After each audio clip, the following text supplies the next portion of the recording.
everything what you're doing is like, love it. And now I'm looking at this rendering of 6 condos and 36 apartments. Yep. I'm getting excited, man. And what's great is, and what I love about the show is that we're going to talk some high level, but then you're going to help us walk us through, because a lot of the listeners we're getting ready to saying, okay, in my area right now, some of these commercial brokers who are not real estate investors are pricing these apartments that are 50 plus years old at almost the cost that I believe I could build that apartment for and be brand new. Mm-hmm. Maybe not all the entitlements and the land and everything else that goes into it. And for me, that's a huge blind spot that I just, I'm actually a relatively cautious person in some ways, and the spreadsheets, and we both have that finance degree and the numbers and the workbooks, and like we're not micromanagers, we're actually control freaks,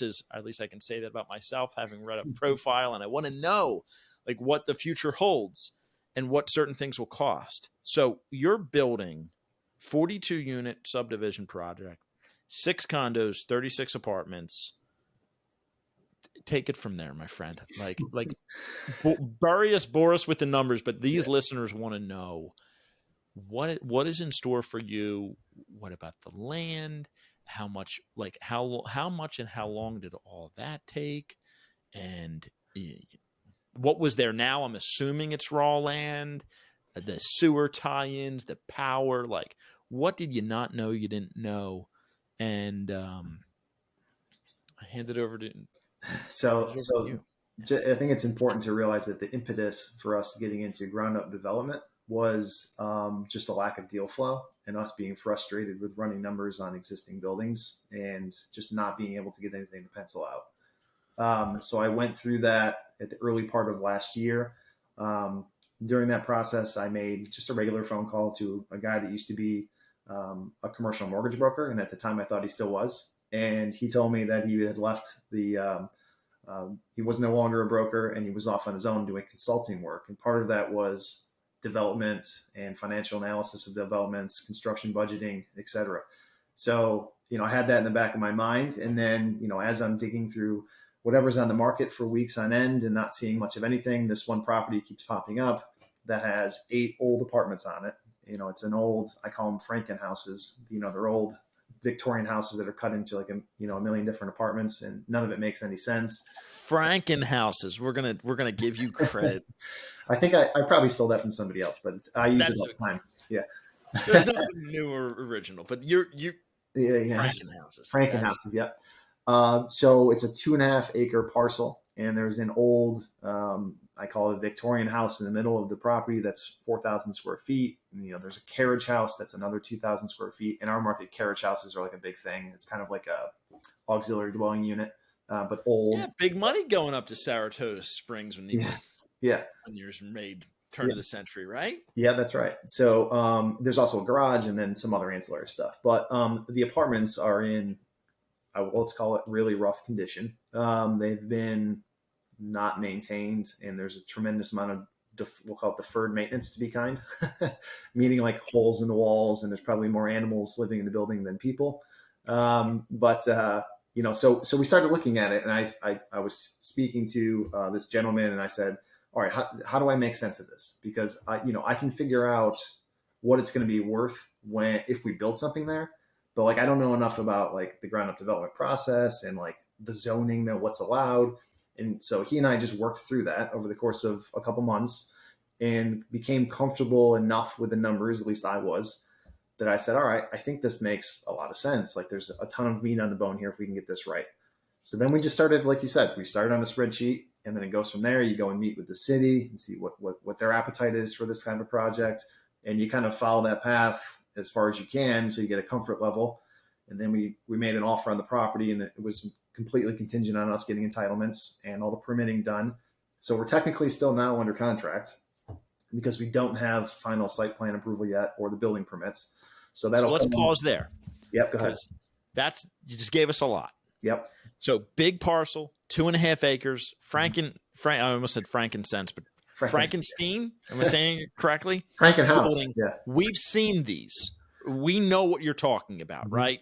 Where it's just like, oh my God, like this is going to be a fortune. I've done one of these and it was $1,000,001. I thought I was going to spend 600 with the carriage house and the parking lot and the fences and thank God they gave me an extra 2 units to be able to do it and make it's still penciled at the end of the day. So because they're beautiful old buildings from the outside with your glasses off. Yeah. And the community really likes them, I would think, but they don't like what they are right now.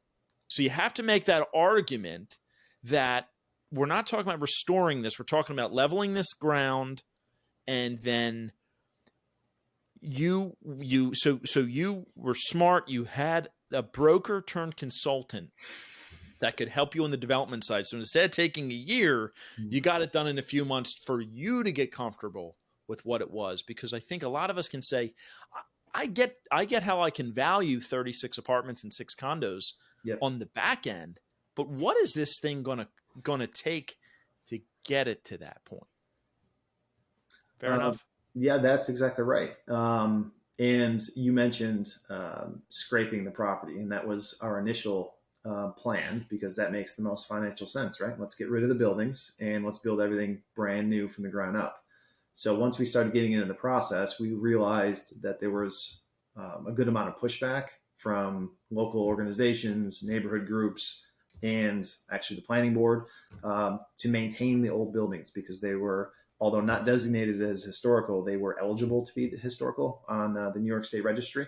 Okay. So we had 2 choices. We either keep going on the same path and just see if we can get enough votes on the planning board, and there's going to be all kinds of conversation, we'll say, as the project goes on from people that don't like the fact that we're going to tear the buildings down. And I felt like this is our biggest project to date. This is our first ground up development. We probably want to do this in a way where the PR surrounding the project is more positive. So we sat down with our architects and our engineers and tried to figure out what we could do. Of course, the house is right in the middle of the lot. So, you can't build apartments around it. It's going to look weird and it's never going to work. So ultimately, I suggested, why don't we move the house? So we were like, all right, well, what's that look like? So we called an engineer, a company that's specific in picking up buildings and moving them to different locations, and got a quote on that.